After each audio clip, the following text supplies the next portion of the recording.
Hey everyone, this is a Kundalini Chrism astrology update about where we're at in terms of our annual Ouroboros hero or heroine's journey that we each go through. So if you follow these videos, we've just been through the equinox point, and that was the soul, right? So the shadow stuff coming up from the root and the sacrum for the first burning. The shadow is the prima materia in alchemy, the base material. And it went through the fire of the soul from the equinox up until now. And I'm sure we can all testify to that deeply felt experience, especially in this particular cycle. We've all been through quite a lot collectively, and we see this obviously in the geopolitical situation with Palestine.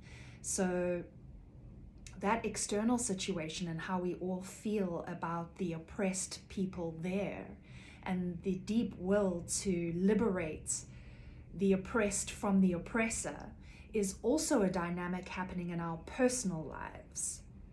So this energy, the Kundalini energy, has moved through the first fire. There are two fires in alchemy, the red fire, and now we are going to be moving into the blue fire.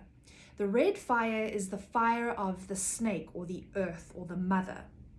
And it's kind of unconscious. It just happens, right? We've just been experiencing life. Life has been happening to us. We've been witnessing it. We've been feeling it. And now we're all sitting.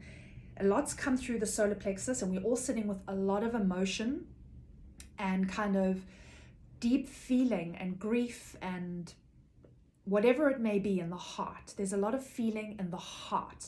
So whenever we move through the equinox soul point, solar plexus, all this stuff is churned up, burned through, and now it sits here in the heart. So that's the first fire, or the first distillation. The shadow gets put through the first fire. Now we're sitting here with this feeling, right? And we're moving slowly toward the next solstice point. And we are in the land of the underworld. So we are now, as we moved past this equinox, we went into the underworld journey, which obviously clearly happened on the global scene. We saw the devastation, the death, the brutality. The underworld is a very dark place where we are forced to face reality. You cannot not look at what is real, both externally in our collective scenario and in our personal lives.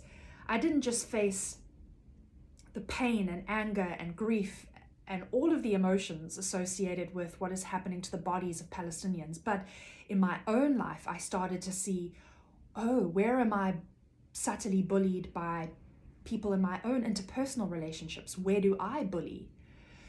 So there was a deep facing off with my own stuff as well, right? And this is what happens in the underworld journey. So in the heroine's journey, right, after the June solstice, we come down, and now as we pass that September equinox, and we now in the underworld, we're in the dark part of the journey. And at December, we'll be at the lowest point of the journey, the darkest part of the journey. So we are being forced to go inwards. We are being forced to face off with ourselves, face off with reality. It's when the Lord of Death takes us through the underworld, and that archetype is basically your own mirror. It's not some external, God of death. If you think it's external, then you're pushing against it, but it's also a part of yourself, your own fragmented inner child, dark, gnarly part of yourself that's broken off and is calling for integration. That aspect travels with you through the underworld. And because the first fire has brought up all the feelings, we've definitely all had visceral experiences in our lives, not just collectively, but personally. You can see now exactly, like, I need to change this behavior. I need to step out of this situation because this behavior being inflicted on me is keeping me in a submissive or disempowered position. You can see the building blocks clearly. That's what happens after the first distillation. You understand the building blocks. You can see the big brushstrokes. You're like, oh, okay, here it lays before me. Now, as we move up to the next solstice point, right? So now the energy is going to be moving up from the heart, it's going to be descending. The higher energy, the crown chakra, and awareness. So now the Father comes into the picture. So awareness descends over those building blocks. Here we are looking at the stuff that came up. here we are observing it, right? Things were kind of in the subterranean, then we were in the fire of emotion and things burning through, just witnessing, just being in the feeling of it all. But now the energy has settled enough for clarity to come in. And Diwali was just a couple days ago, and that is a celebration, an Indian celebration of the triumph of light over darkness, or the idea of clarity coming back into the picture. We haven't had clarity, but now we have clarity because the higher chakras have been activated to look down and go, oh, okay, this is what's come up. I see this stuff. Now we go through the blue fire, the fire of the dove, the second distillation. Like I said, the first one was kind of involuntary. It's just occurring. It's the serpent's distillation. Now we have to bring in our own awareness and conscious decision making. That's the power of the father's fire or the blue fire. It requires discipline. It's not something that's just occurring. Like, okay, this is happening in my life. It's just burning up. Oh gosh, I'm just in it. Now you have all the evidence and decisions have to be made. Decisions have to be made and actions have to be taken.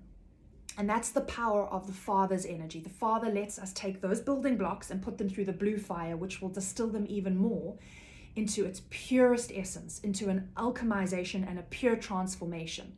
So you know now, we are, and in storytelling, we are approaching the second act climax and the crisis, which is when the heroine or hero, your own reality comes up against you in such a visceral manner. You have such a deep, dark moment with your own life or an experience in your life that it draws the crisis out of you. You have a moment of an external situation gives you such a deep awareness of your own internal wound. Oh, that's the crisis in storytelling. If I want to receive my external goal, if I want to be better or feel well in this area of my life, I'm going to have to deal with this internal wound. And that wound could be anything. For me, it's learning how to tolerate intolerance. I don't even know how to do that, but I submit myself to the divine, the great creator, and I pray for that deeper revelation. But we all are being called to learn something. And what will we have to do in our lives in order to step into that learning? In order to be like, I'm going to be learning this, I take hold of this. That's the blue fire. The blue fire comes out of your own decision. It's not involuntary, it's voluntary. That's why it's a higher fire to go through, because most people have all the building blocks, they see all the problems in their life, but then they're too afraid to make the decisions. And so they kind of just let it slide, and then the serpent recedes and goes all the way back down to the lower chakras. And that same issue will come up for you in the next cycle. Will you take the decisions at the blue fire? Will you put it through the blue fire? The blue fire is lit by you. Will you step out of that situation? Will you go and get help to adjust your behavior? Will you have a confrontation and announce your needs in that relationship? Will you leave the relationship that never meets your needs? That's the blue fire. And that's what we're moving into now. And the awareness, we get clarity, awareness. So higher chakras are clarity and awareness. That's the Father's principle. Awareness. I have spaciousness from my own emotional self and all the stuff I'm feeling. I'm getting spaciousness to witness myself and make tough decisions. And only when we make tough decisions, a lot of people don't want to make tough decisions because they don't know, like, oh, if I leave this job or person or thing, I'm going to be at a loss. I'm not going to, we think we have to stay in toxic dynamics because we don't realize or know how it's going to work out without them. But that's the design of this realm, the design of the Creator's journey and adventure. This is probably a good time to read sutras or scriptures that remind you that you are a daughter, you're a son of God. You are the beloved in the kingdom. When you do things that are good for yourself, wholesome, that keep you in a state of wellness and evolution, the Creator will absolutely, unequivocally, by divine law, reciprocate with abundance and take care of you, right? This absolutely occurs when you know you have to do something. So personally, I have to leave where I'm living because I'm having friction with a person in my life and it's not doing either of us any good. And the day I realize I'm going to do this, Creator, beloved Mother, Father, please help me. I don't know. I'm just your baby. Immediately on that day, a good friend, I go to see her, and this beautiful place has opened up that I can move into, right? So that's just an example of when the decision is made and we know and we're doing it and we like activate, like, okay, I'm leaving it. I left. I've given in my notice. I've said goodbye. I'm doing this. The universe and the Creator will respond because you have stepped out of a frequency into a higher frequency, and that's when the response happens. The response doesn't happen before you make the decision. So you have to light the blue fire by making those choices, right? And this will be this period for us. The Underworld Journey is usually us coming into a deep realization of our own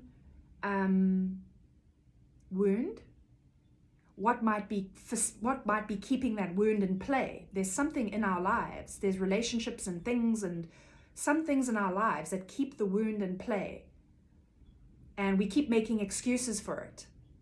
And this is the time when the mind comes in and goes, you know exactly what's up now. There is clarity now. The higher chakras are activated to take the first burning, the first distillation, and put them through the second distillation, which is the deep refinement, drawing the oil, the pure oil, right? And that is raising the chrism. This is the hardest part of raising the chrism, right? The egg was germinated by the anointing oil in the system that has come down the spine. That has moved up, right? It's been through the first burning, and like I said, now it requires your will. Now it requires your choice. The second burning, in order to pull that all the way up into the brain, into the pineal, and the full spectrum of the transformation, in order for that to be drawn all the way up, that this last journey, this last part, is your will. It requires you to take the reins and make those decisions. I say this for myself as well. And I'm trying, and I know it's tough. And it's okay to be messy in that process. It's always messy. And I also want to say this, what we've just been through in this last month has been the most beautiful display of what Tantra actually is. Tantra, so what we experienced, the energy of this last month, this volatile, breaking down, exposing, scorpionic energy that's come through. When we allow ourselves to ride that energy and to be part of that energy, not to deny it, denounce it, oppress it, that is Tantra. Tantra is moving with a rising energy. And it's shifted now. I felt the shift. It's moved out of that very chaotic, breaking space. It was breaking the foundations. I felt that energy in me. If you're watching my videos, a lot of fire, a lot of passion, aggression coming out, right? And a lot of people will moralize that energy. And sure, I didn't get it perfect in my own life. That energy came out and spilt out in places, and I apologized where I need to. But it's okay. It's okay. That's Tantra. Tantra is allow the arising energy. Be part of it. Be part of the energy that is charging through your body, and let it do what it needs to do. The mother's cycles and her energetic rhythms are the perfect thing for us. And now she's come, the waters have calmed down, and we have the clarity point. And now the Father is coming in to draw that all the way up. The drawing ointment. He wants to pull that all the way up with your own decisions. Anyway, that's my message. Sending you all so much love. And trust. Trust. Know that you are loved. Know that you're a daughter or a son. Just know that. And if any doubt comes in, kiss the doubts. Don't shame it or shout at it. Just be like, I love you. I got you. Don't worry. I know who we are.